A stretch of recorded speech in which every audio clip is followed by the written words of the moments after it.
Let us now discuss Article 12, exempting circumstances. This is also known as circumstances for non-imputability, meaning there is one thing in agent of the crime, any of the conditions making the act voluntary or negligent. Ang ibig sabihin ng non-imputability is that walang mapanagot sa ginawang krimen. Yes, merong krimen na ginawa dito. Hindi kagaya sa Article 11, Justified Circumstance, na walang krimen na ginawa. Kaya naman, wala ding mapanagot sa krimen na yan. Pero dito, may krimen na ginawa. Sa Article 12, merong krimen na ginawa. Kaso nga lang, walang mapanagot natin sa krimen ginawa. So yung taong gumawa nito, hindi natin mapanagot kasi kulang sa tinatawag natin na voluntary or hindi rin negligent ang gumawa nito. So, there is a crime, but there is no criminal. So, the burden of proof to prove kung meron bang exempting circumstance ay nasa depensa. So, kagaya ng justified circumstance, ang depensa ang mag-prove na merong exempting circumstance. He must prove it by clear and convincing evidence. So, the basis of exemption from punishment. So, ito yung rason kung bakit merong krimen pero walang mapanagot natin sa krimen. There is what we call as complete absence of intelligence, freedom of action or intent, or on absence of negligence on the part of the accused. So, kulang sa intelligence, di ba? Natandaan nyo sa Article 3, yung elements ng felonies, di ba? Pero tayo intelligence, voluntariness, or yung freedom, at saka kung dulo ang pinag-usapan, intent, kung culpa ang pinag-usapan, that is fault, either negligence or imprudence.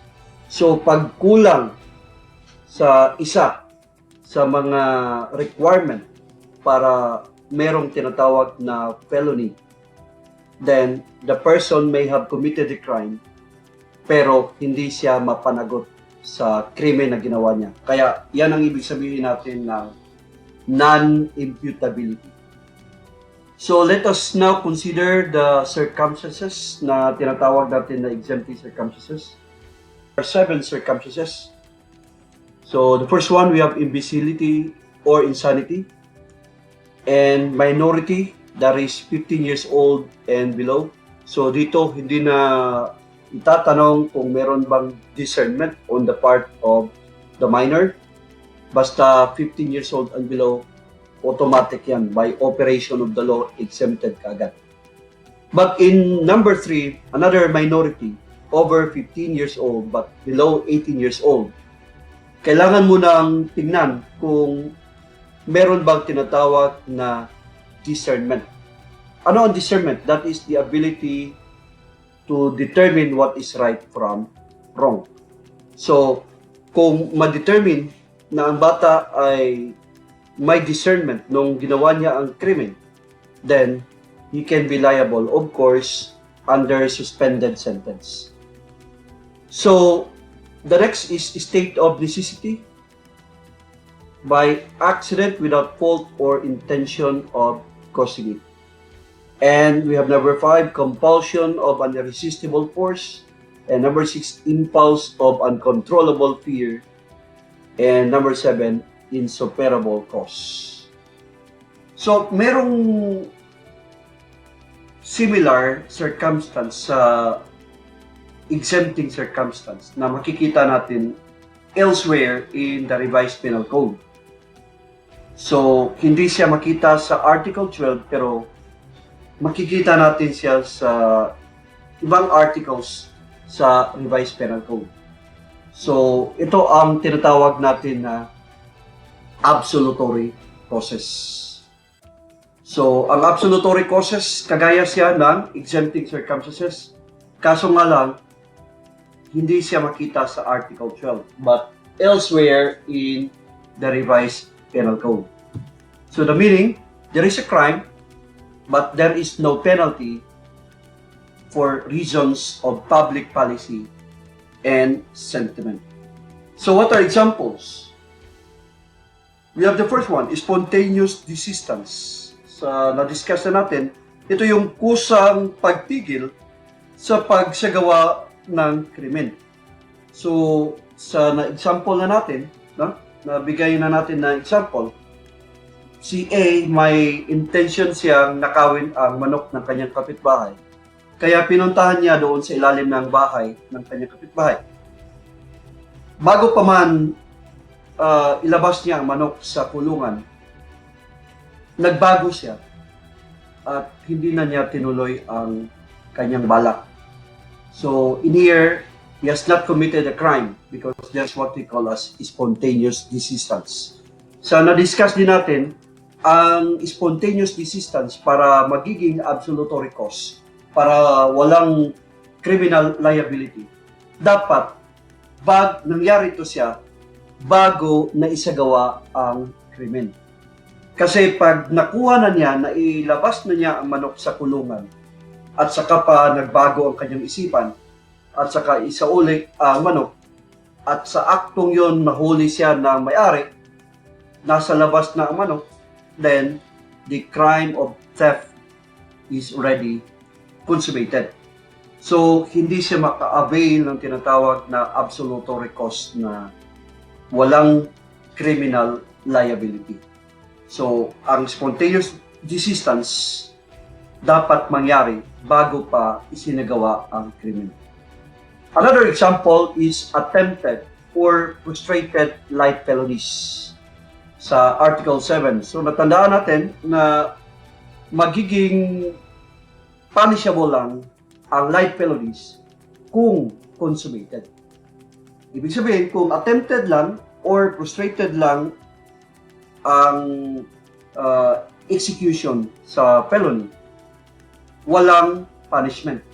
Except lang kung ang light felony na yan ay against persons or property. Again, except if it is against person or property.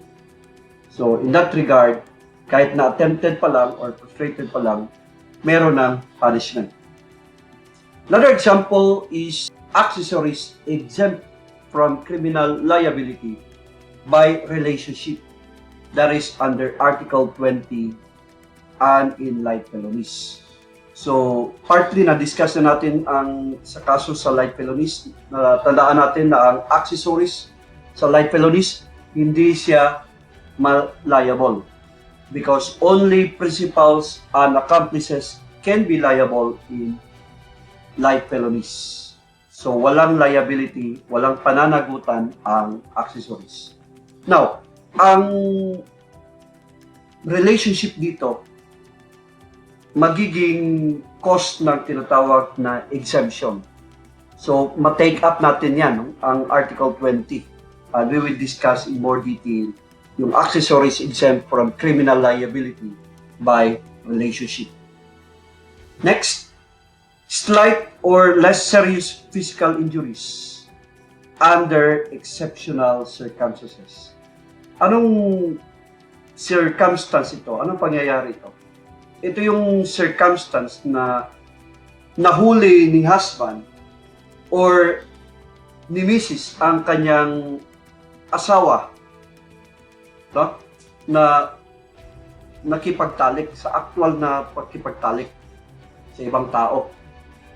So, nung nahuli niya, kung ang krimen na ginawa niya laban sa mga traidor na to, mga salawahan na to, ay slight or less serious physical injuries lang, walang criminal liability.